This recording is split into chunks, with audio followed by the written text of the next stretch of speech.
Hello and welcome to our program. Please join me in welcoming on our show today Professor S.P. Nimse, who is the Vice Chancellor of Lucknow University. Professor Nimse, welcome to the program. Thank you. To begin with, could you just share with us the scope and the size of Lucknow University? So, Lucknow University is one of the oldest universities in the country, established 95 years back. Okay. Exactly 25th November 1920. Earlier there was a Canning College established in 1864. In 1920 it becomes a university, and it's one of the first 15 universities in the country. And it being at the capital of the biggest state of the country, it draws students from all over the state. So although it's a Lucknow University has a affiliation area only Lucknow city and nearby neighborhoods. Right. But students come from all the 70 to 80 districts of the Lucknow, Uttar Pradesh. Okay. And traditionally it is known for, apart from academics, it is known for students movement also. Okay. And other activities, sports also, it is known for sports. Right. It's one of the oldest premier university of the country. Right. You spoke of certain traditions of the university. Would you like to share some with us? You see, Lucknow University, one of the traditions that there are so many cultural activities, even journalism, the social drama, and then sports. Okay, years together, students are participating in the city, different activities. We have different clubs. For example, we don't have the Department of Sports, but Lucknow University Athletic Association. Okay. And for this association, every game has one chairman. A person, a professor who is interested in that game becomes the chairman. Okay. So it's just a participative Lucknow University Athletic Association. And earlier it was very famous for different games. One of the challenges, Professor Nimse, of an old university is that somewhere I think the modernization of its curriculum and its content and even its traditions, that takes some time. So what has been the status? You are correct in the sense that being a state university, it is governed by the State University Act. Now, unfortunately, in India, in most of the states, acts are not changed. For example, UP Act is of 1973. Okay. And nowadays, there is a lot of changes because of globalization, all these things. And since Act governs everything, so first thing we have to modernize the Act, compatible with the 21st century demand. Right. Because now aspirations of the students are different. True. Reality is very different. Opportunities are too many, and we have to compete globally, not locally. So Act has to be changed. Apart from that, as I mentioned, most of the infrastructure developed is 100 years old, because earlier it was a college, then it became university 95 years back. Right. So you have to totally rejuvenate the university. Right. You have to remake the whole university, physical facilities as well as academic aspect also. Tradition has its own value, but sometimes tradition becomes hindrance also. Absolutely. So that's why I am trying to totally change the curriculum as well as examination system. Right. Because this year only we are introduced choice-based credit system at master's level into faculty, management and science. Because I am of the opinion, after my experience in Pune and Nanded, that any changes, especially in education, you have to evolve the changes. If you make a big changes at one time, things become, many times it invites the criticism. Right, absolutely. You have to digest the changes. Right. In fact, I wanted to check with you, because whenever you bring in change, you have to take the students with you, you have to take the faculty with you. Especially faculty. Absolutely. So this little digression, the excellent in Delhi 4-year degree course, my opinion is like this, it failed only because this students community at large and teachers community at large, they are not totally involved in the framing it. They should have felt that it is for their own progress. Right. So the idea was very good, but because implementation depends on this. So I decided it happened too fast. Phases. Okay. Right. Okay. And then we get ample time for correction also. Change invariably brings in something new, and whether you change the course structure or the curriculum, there is always a vision and a futuristic vision in that. And sometimes that can be so beneficial, but for people to see the benefits, I think that's somewhere making the change within, because the faculty will have to completely change the way they teach, the way they report for work, the way they take examinations. That opinion building sometimes for a consensus can become very difficult also. So how are you managing that? Now, you say, somehow because of my experience dealing in Pune University right from 1980, I was on different committees and dean, and then in Nanded as a vice chancellor for 5 years. There also a state university. So I know how to deal with state universities. Okay. And first of all, you have to see that you must be able to imbibe on the minds of all stakeholders. This person wants to do something different for the betterment of students' community. Once that message goes centrally, everybody cooperates. Okay. My experience, because there's a lot of turmoil in Lucknow University. It is supposed to be hottest seat for any vice chancellor. Okay. But for me, fortunately, it's one of I got all 2.5 years very comfortable. So you're feeling well because I was supported. able to join the aspirations of the students. Okay. But I feel what is now main problem looks like this. We want to have the very good faculty. I'm trying now. Recently, within couple of days, I may get a NOC from the government, and about 250 posts in different subjects has to be filled up. I would like to have the international faculty. Right. Because Lucknow is a city known for its culture and everything. Anybody can come back. And again, there is a lot of talk in media that there is a crunch of faculty. They quote the figures. This IIT has 30% faculty. But I am a little different opinion. There are many youngsters.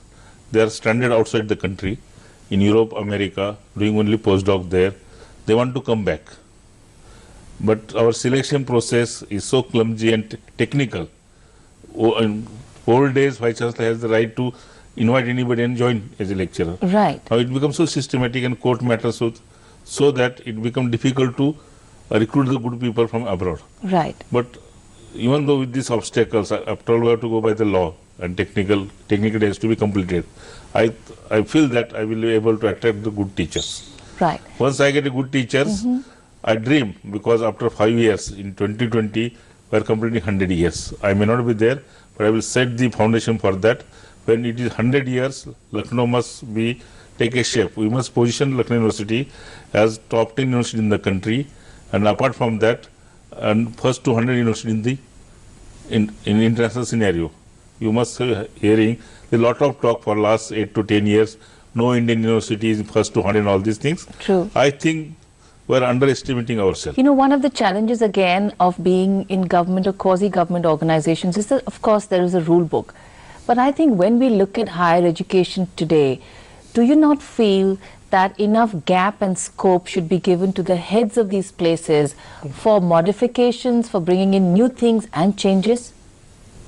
Yes, in higher education in India, the crisis is of governance, basically. It is always said, there is a famous sentence in the National Knowledge Commission report. Right. It is over-regulated and under-governed. Indian higher education, over-regulated and under-governed. But there are so many councils, they make so many rules and all these things. Governance is very poor. We have so many technicalities. Technicality has to be there in appointment of the top persons. You must have very transparent appointment of the Vice Chancellor. You may make it declared 6 months earlier, so that there will be a lot of criticism, everything. Make it transparent. Right. And once he get appointed, from day one, from the first minute, he should start working. And he should have then enough freedom to do the things. Right. The government, if there is a state or central, they may ask him to put his blueprint of his 5 years work and all these things. And you just check whether he is working on that path or not. Because a vice chancellor is a visionary. He has to be dreamer. Absolutely. But if he say he has to face the students, teachers, day after day, then he'll become nervous after some times. Right. And he just count the days. So do you think in India we have enough freedom for our university heads? Yes, technically yes, but practically no. I will just little digress.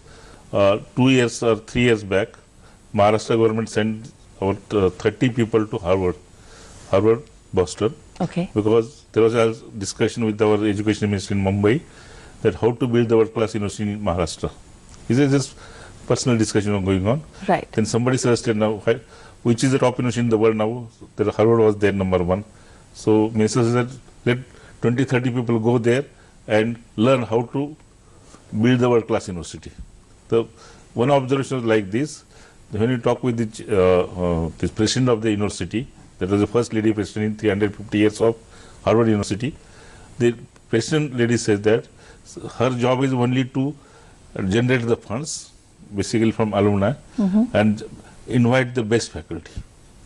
Rest is with deans. And this is a total separation of work. No doubt the president oversees everything, but powers are so much distributed, right, and everybody is autonomous as well as responsible. So this is a balancing of autonomy and responsibility or accountability. Right. That is lacking in India. We have autonomy many times to do the bad things, but not accountability for doing the good thing. So that's why, in spite of the fact that we have best paid teachers, you must be knowing that under BRICS country, as far as purchase pay parity is concerned, Indian teachers are best paid. Okay. And thanks to 7th pay commission, it will again will be enhanced. So salary is actually the best paid.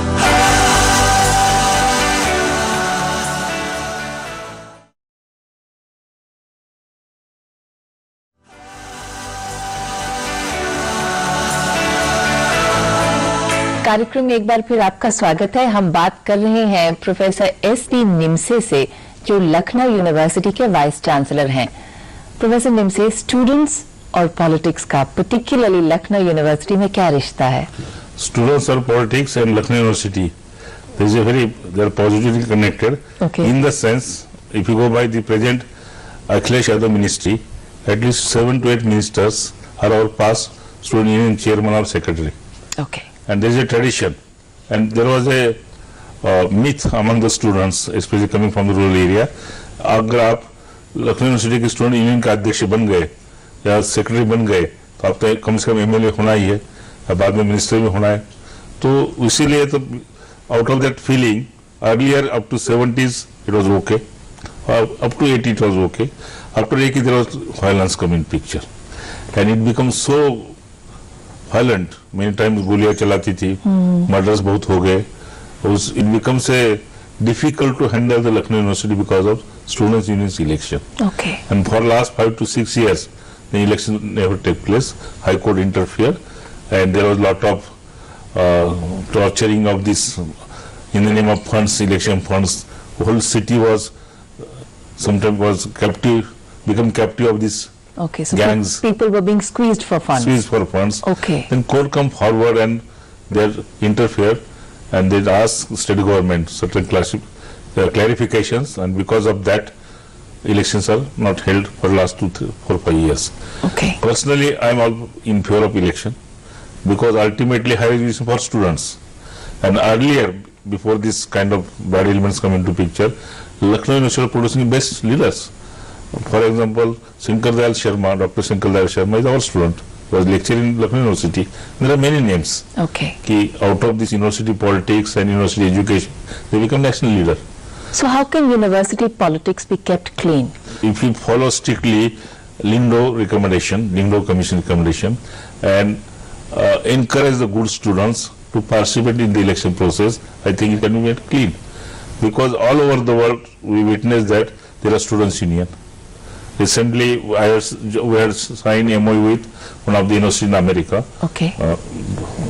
University of California at Long Beach, and I had seen the student union's office. They are managing everything, clubs, and they have a very rich office. Rich in the sense they are developing their own resources, Okay. and helping the administration and reducing the burden of administration to a certain extent. So it's like a support group. Support group. Okay. In India, it's different.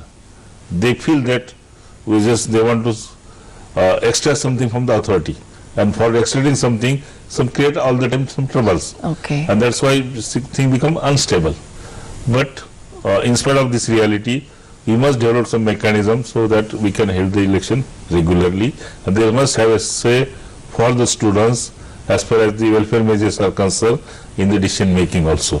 And from that point of view, I think that near future will come forward with some solution so that there will be elections among the students. Today, when a young person moves into a college, aspirationally looks at after a 3-year or a 5-year period, wants a job.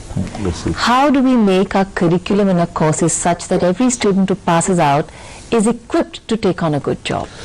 I think that we are missing somewhere in curriculum framing, in our policy. We miss more in implementation.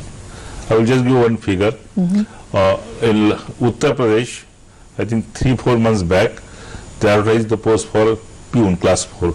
There is 366 seats post. Okay. And applicants were 23 lakhs. 366 posts, and qualification record was 6 standard. And even applicants, there are 23 lakh applicants. There are M.Tech, B.Tech, even 255 PhDs. Because when they are introduced, the PhD says that we are not getting good job, hardly in a private 10,000 rupees. Even I am in class 4, I will get 15 to 18,000 rupees. And they make this argument. And they say this is one. It's not actual instance. Same thing happened in Raipur. Okay. For 150 seats, there were 90,000 applications in Raipur also. And most of them overqualified. Okay. Ati overqualified. Ati overqualified. Okay. So that means something is missing. And my personal perception is like this. We have a very peculiar situation in India. There are jobs, but there are no takers for such jobs. We won't get that kind of manpower required. And there are manpower, but they won't get a job, although they are qualified. Because in a globalized world, whether the job is at Lucknow or small town or Delhi, the skill required are global nature. True. Employer may be local. We always think of global standards. True. That is now percolated through, thanks to social media and all this. And world is getting flatter, so yes. So, but our education system is so rigid, we are not changing it. So I think that at different forum I talk about this. In Lucknow, Nanded also I tried some experiment. Here also I am trying. At least 1/3 part of our curriculum has to be skill oriented, and 2/3 has to be theoretical. Okay, one application type at every level. Okay. Roughly speaking, in some course it may be 40%, some course it may be 20%, but some component has to be skill oriented, and unless it is skill oriented, he cannot get the confidence that yes, after doing the graduation, I will do something. Right. And my another perception that although primary and secondary education is totally derailed, especially in government sector, but still some private schools are doing well. Schools and secondary and primary schools are doing well. Still there are enough students from primary and secondary for higher education. No doubt, a big chunk of students, especially from rural area, who are learning in private school, a government school, in spite of the fact that teachers are breastfed, there is no education. I am the part of government primary school of Jilla Parishad school, but that was the old days. Nowadays teachers are better paid, they have the vehicles, they have the cars, but they are not teaching in most of the villages. In Amartya sense, there is a report on that. Right. Okay. But still, because of the size of the country, we have enough students who get a better primary and secondary education. But their university education is not that challenging as we have in primary and secondary for these students. A students from good school coming out, he feels that in university education there are less challenges. Actually, in Western world, university education is so tough and so costly. Right. Unless one work for 8 to 10 hours, he cannot sustain there. On the contrary, it's a individual experience in family. The students up to 12th standard is very serious. His parents are serious. Once he joins the college, he becomes relaxed, totally relaxed.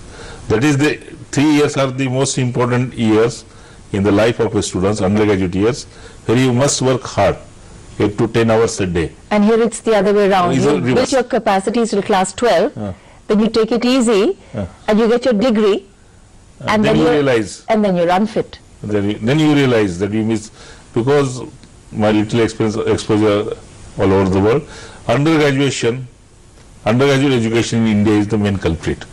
It has to be strengthened beyond limit actually. Okay. We must be very serious about that. We should not give a degree so easy. We definitely have huge gaps in our primary and secondary education, but we have, that's not the reason why higher education is not good. That's because our undergraduate program does not treat the degree seriously enough. In Western world, or all over the world, not only Western world, this higher education is autonomous, in the sense standalone. There is no so-called affiliated system. Okay. India has an affiliated system. Lucknow University, thankfully, have only Lucknow city colleges, 140 colleges. But my nearby Kanpur University has 900 colleges of 11 districts. My earlier in Nanded, we have 400 colleges. So affiliated system has its own advantage. So it waters down the quality then? Water down quality. So affiliated system was started in London University in 1930s, earlier days. Okay. It discontinued in 1940, 42, 43. And that model work still continuing. And except in Indian subcontinent, there is no affiliation anywhere in the world. Bharat, India, Pakistan, Sri Lanka and Myanmar. Okay. Otherwise, all over the world is standalone. That university creates the syllabus, they give the degree, everything by them. Right. To me, as an educationalist, I feel that affiliation serve some purpose for some time. For example, expansion. India was badly needing some expansion of higher education. Okay. And affiliation system was very useful for expansion. We just affiliate the college. Serve the purpose Serve now. the purpose to some extent. Okay. Secondly, because of affiliating system, the cost of education, per unit cost of education is minimized. Because we have one university and so many colleges. Okay. So no 400 college, no 400 vice chancellor, 400 staff. This is happening in Western world. Every is standalone. They have to have their own infrastructure, everything. But everything at the cost of quality and innovation and creativity. Okay. Because affiliation creates governance, strict police rule. Somebody is taking decisions, it is implemented in some colleges. Somebody others is setting the question paper, somebody others giving the degree. So there's no connect actually. So what I feel as a person, I want to write in my new book, that we have to take up from affiliating system something, and we take up something from autonomous system as in Western world, and have the balancing combination of these two. You've written 12 books on mathematics. Anything else on the anvil? You're writing another book? Last 8 to 10 years I dreamed for so many books, writing books, but because of these demands of the Vice Chancellor post, I was not able to spare the times. Okay. I have the skeletons of 2-3 books.